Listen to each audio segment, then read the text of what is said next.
Please rise and salute the flag. I pledge allegiance to the flag of the United States of America and to the republic for which it stands, one nation, under God, indivisible, with liberty and justice for all.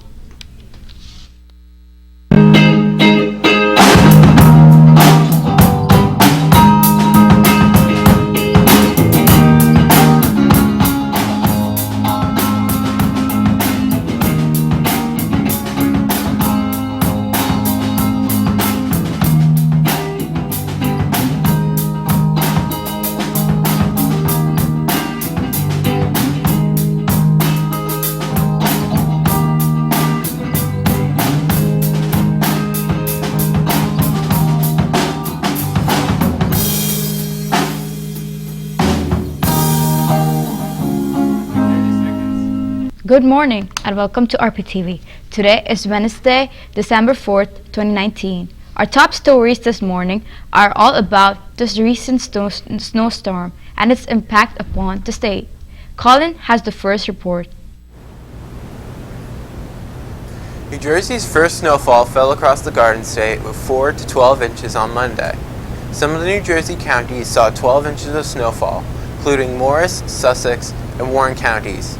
In Green Pond, a section of Morris County's Rockaway Township, 10.1 inches fell by Monday night, while Highland Lakes in Sussex County got 12.7 inches, according to the National Weather Service. Even though the snow had stopped falling by early morning on Tuesday, schools across the state had announced closings and delayed openings. Thousands of homes and businesses were without power as a result of the storm. The New Providence County had 5.5 inches of snow, Westfield with 2.8 inches of snow, followed by Cranford with 2 inches of snow. As always, snowstorms and winter conditions make traveling difficult and dangerous. So let's go to Michelle for the details on what happened to many motorists during the storm. New Jersey's first major snowstorm of the season dented a lot of cars. Officers responded to 542 accidents from noon Sunday through Monday, according to Trooper Charles Marchand, a state police spokesman. Troopers also fielded 430 spinouts. There were no fatalities, Marchand said. The totals were lower than what the state faced last year when a November snowstorm led to nearly 1,000 crashes and 2 people dying. This year's accidents included a tractor-trailer that ignored a ban not to be on the highway. Parts of the state faced up to a foot of snow Monday, triggering school and office closures, speed restrictions, power outages, and some flight cancellations. Officials had implored residents to stay home Monday. If you decided to stay home from work, first of all, thank you, Governor Phil Murphy said during a news conference on Monday. Now it's time for announcements. The 2018-2019 yearbook was just awarded the first place award by the American Scholastic Press Association. This is the third year in a row the Roselle Park High School yearbook has received first place.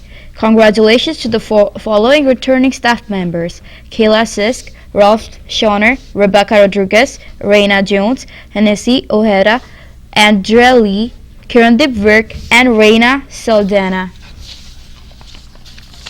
Congratulations to the bowling team for their sweep against Union Catholic yesterday. The varsity team's victory was led by Ralph Schoner, Alicia Mello, and David Bromerski. The final score was 2,395 to 2,122. The JV team extended their record to 3-0 with the win against Union Catholic. Their victory was attributed to Kevin Lopez, Anthony DeVito, and David Gerten. The final score was 2,187 to 1,484. Anime Club, Thursday, December 5th and 19th in room 105 after school. Future Health Careers Club, holiday party will be held on Tuesday, December 17th after school in Teachers Cafe. Please sign up with Mrs. Haddad in the health office if you will be attending. Hope that all members will join the festivities.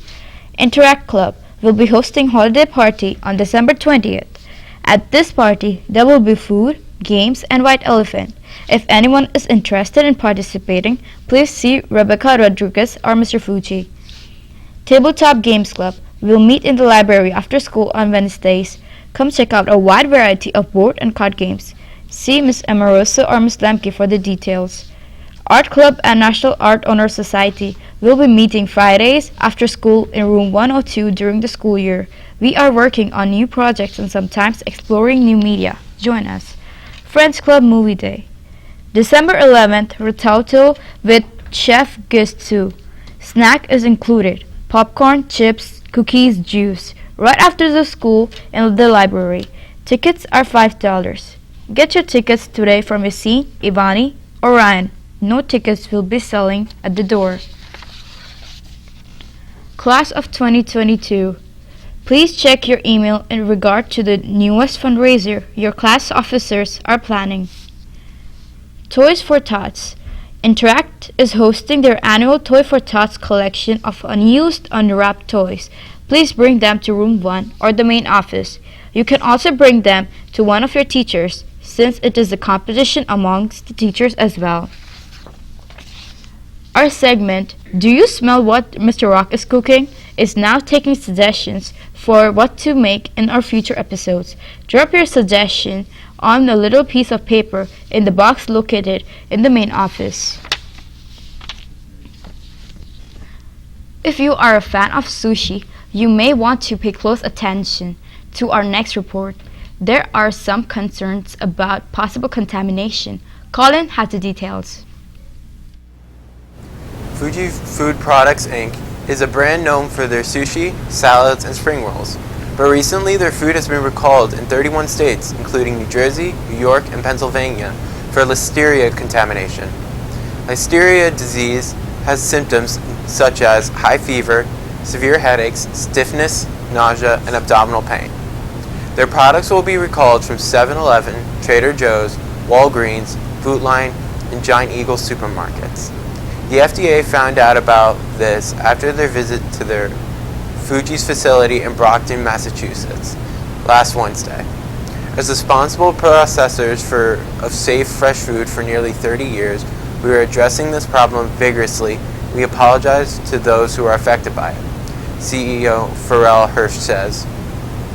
He's also hoping that this issue will be taken care of quick and hopes the company will start back up once the problem is eliminated. For now, they are advising any consumers who still have their food to throw it away in an appropriate way. Stay tuned, we'll be right back.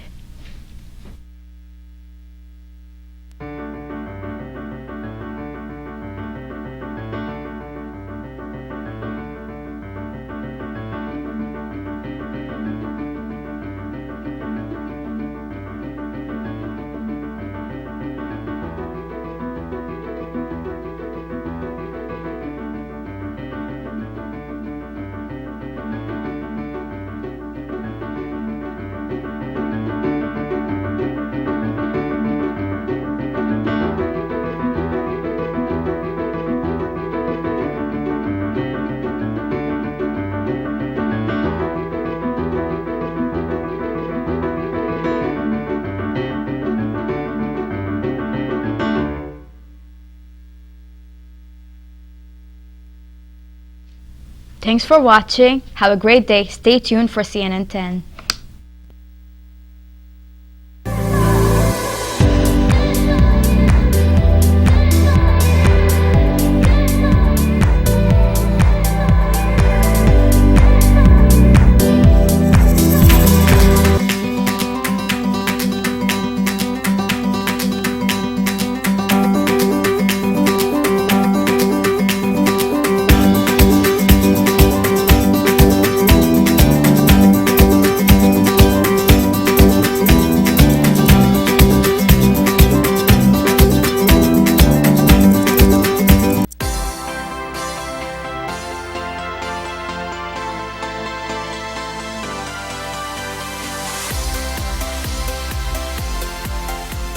You heard the music, you know what time it is. I'm Carl Zeus, and get ready to cross the Atlantic because today's show starts in London, United Kingdom. This is not where you'll find the headquarters of NATO, the North Atlantic Treaty Organization, but it is where you'll find its members meeting on the 70th anniversary of the alliance. NATO's been called the strongest military alliance in the world. 2 of its 29 members are the United States and Canada. The other 27 are European countries. And NATO was created after World War II to help balance out the influence of the Soviet Union in Eastern Europe. After the collapse of the Soviet Union in 1991, NATO's focus has changed, and its members don't always see eye to eye on its future. In the past, as a U.S. presidential candidate, Donald Trump called NATO obsolete. And as president of the nation that contributes the most money to NATO, he's criticized many of its other members for not contributing the minimum amount under NATO's guidelines. But more recently, President Trump has said NATO serves a great purpose and that it's now getting stronger.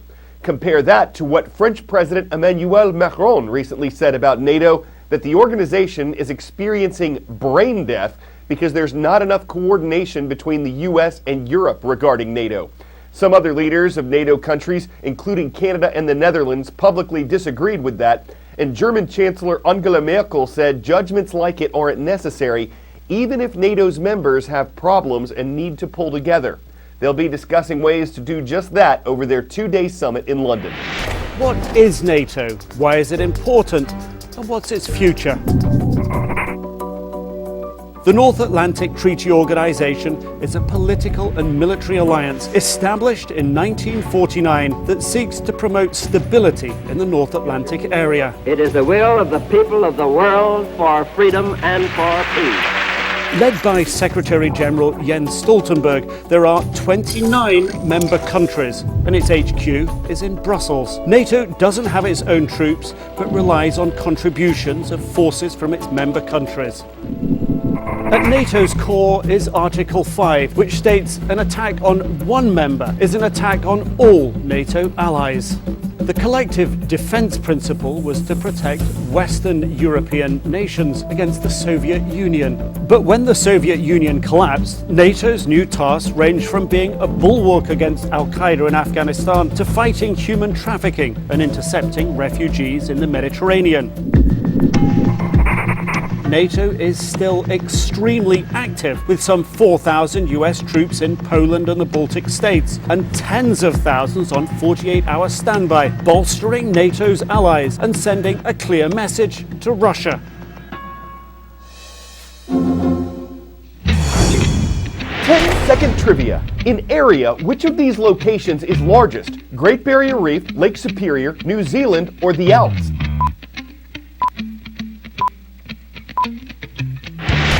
With an area of about 135,000 square miles, the Great Barrier Reef is the largest location on this list. A team of scientists says acoustic enrichment may be able to help revitalize dead coral, like what's found in some parts of the Great Barrier Reef. But what is acoustic enrichment? It's underwater loudspeakers, and the music they play includes the sounds of healthy reefs. One of the authors of a study recently published in Nature Communications says healthy coral reefs are noisy places. They include the grunts of fish and the snaps of shrimp. But dead coral reefs are apparently much quieter without the hustle and bustle of undersea life. So what scientists did was put speakers on dead coral patches of the Great Barrier Reef and play the sounds of healthy reefs. And they say that attracted fish, about twice as many as areas of dead coral without the sounds. Researchers say the fish could help ecosystems recover and give the coral the chance of new life. The speakers aren't a proven solution, at least not at this point.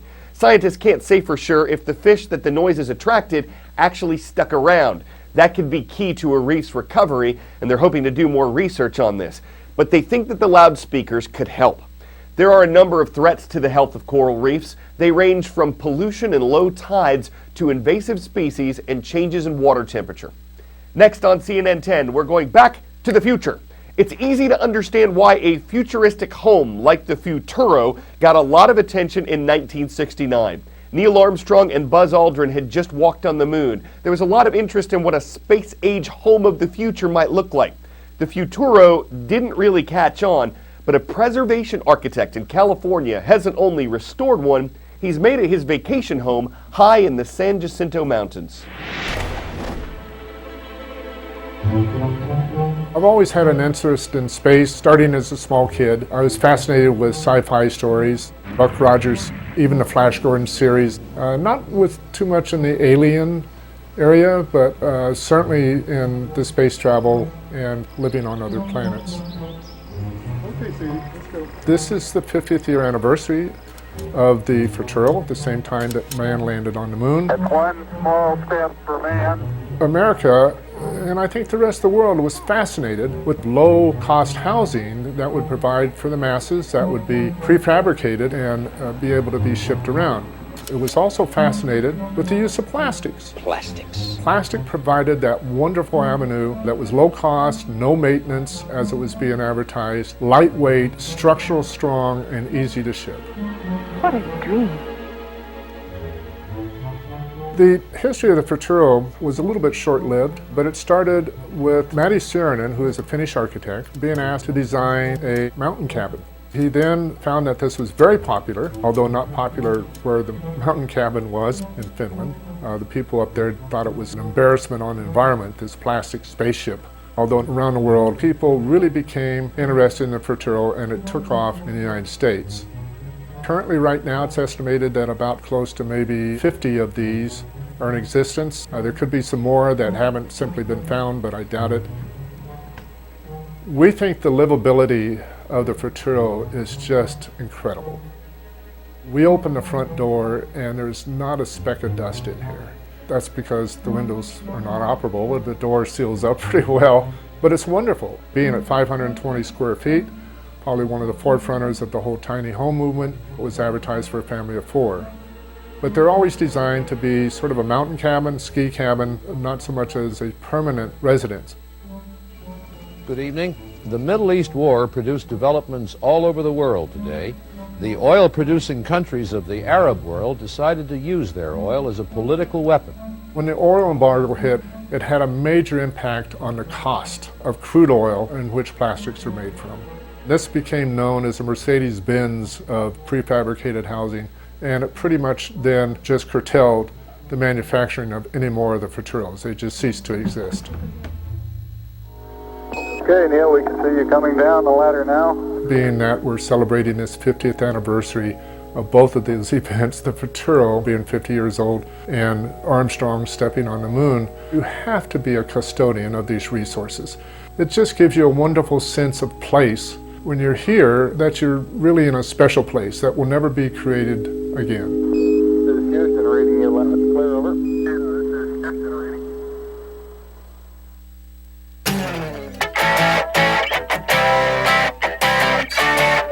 Godzilla has taken on his share of monsters since he made his film debut in 1954. King Kong, Destoroyah, Mothra. Here we see him taking on Mother Nature and getting completely snowed under. In central New York, a resident, the humankind, took this time-lapse video as a recent storm blew over. And Godzilla is ultimately coated by what the resident says was a mixture of sleet, snow, and freezing rain. Total accumulation was reportedly more than 10 inches. A monstrous amount that mashed the plant eater, burying the lizard in a blizzard, the fury in a flurry, the villain in the chill end, the miscreation and accumulation of precipitation that shocked a nation and gave a new meaning to the term monster storm. I'm Carl Azus, and that eats up another edition of CNN.